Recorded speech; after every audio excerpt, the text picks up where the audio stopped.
अनुरूपत्वमेव तदनुकूलत्वमेव च उच्यते पात्रतातां च प्रापत्वमेवापतु पुरुषा उपासना साधनानां विधानानि विधुर्धुनः तु अस्तनोपकर्मस्य यास्तु प्रभोर्पहिता रति।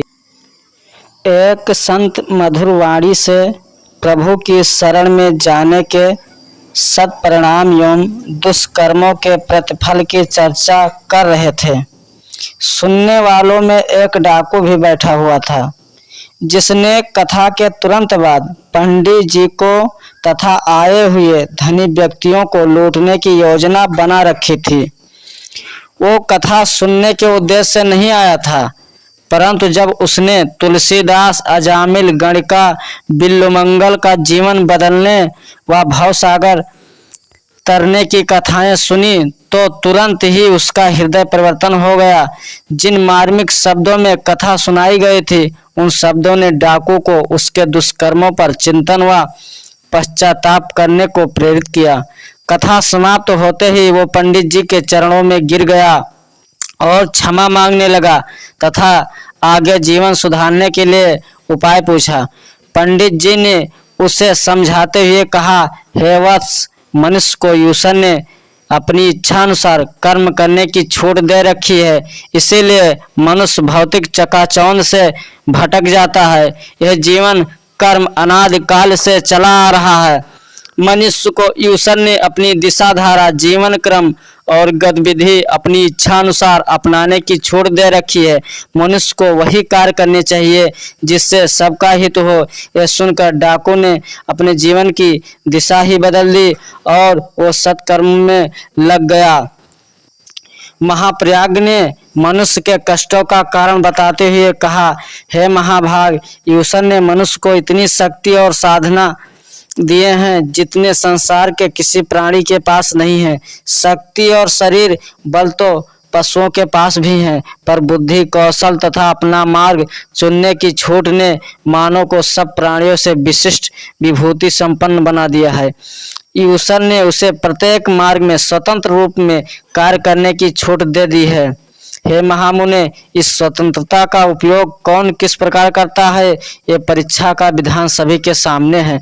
जो व्यक्ति इस छूट का दुरुपयोग करता है वो इस जीवन में कष्ट ही कष्ट उठाता है, और जो इसका सदुपयोग करता है वो सुखी संपन्न जीवन व्यतीत करता है। अर्जुन ने कृष्ण का वर्ण किया, वह विजय हुए। नचिकेता ने अमरता का वर्ण किया, परंतु भस्मासुर व श्रुतायुध ने गलत रास्ता चुना और मृत्यु को प्राप्त हुए। हे ईश्वर, आज मनुष्य अपने स्वरूप को भूल गया है। शेर का बच्चा गीदड़ के बच्चों में मिलकर अपने को गीदड़ समझ रहा है। एक गीदड़ ने सिंघनी के बच्चे को नवजात अवस्था में कहीं पड़ा देखा, उठाकर उसे अपने बच्चों के साथ पालने लगी। सिंह का शावक गीदड़ के बच्चों के साथ पलते पलते बड़ा हो गया, लेकिन कभी स्वयं को नहीं पहचान पाया। एक बार वो शिकार करने को गया, मरे हाथी पर जैसे ही खाने के लिए टूटे, वैसे ही वहां पर वन का राजा सिंह पहुंच गया। उन्हें देखते ही गीदड़ परिवार भाग गया, परंतु सिंह की पकड़ में सिंह शावक ही आ गया। सिंह ने उससे पूछा, तू उनके साथ कैसे था और तू भयभीत क्यों होता है? सिंह का बच्चा समझ ही नहीं रहा था कि यह सब क्या क्या है और क्या होता है। उसे डर से कांपते हुए देखकर सिंह समझ गया। उसने पानी में अपनी परछाई दिखाई, फिर स्वयं का अपना चेहरा भी दिखाया। सिंह दहाड़ा और उसे भी दहाड़ने को कहा।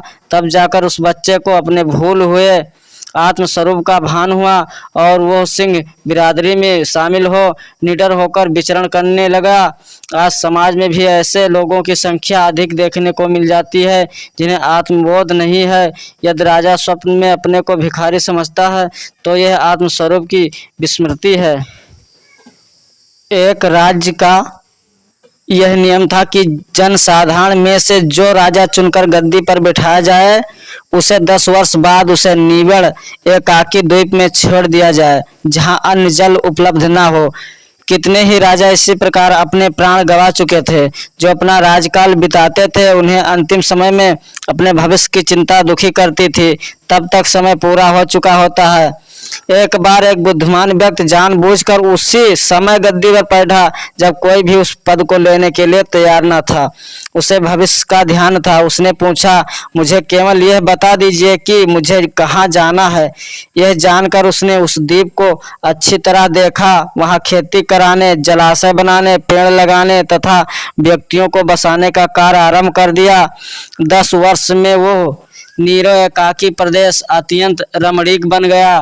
अपनी अवधि समाप्ति होते ही राजा वहां गया और सुखपूर्वक शेष जीवन व्यतीत किया। यह उसकी सूझबूझ के कारण ही हुआ।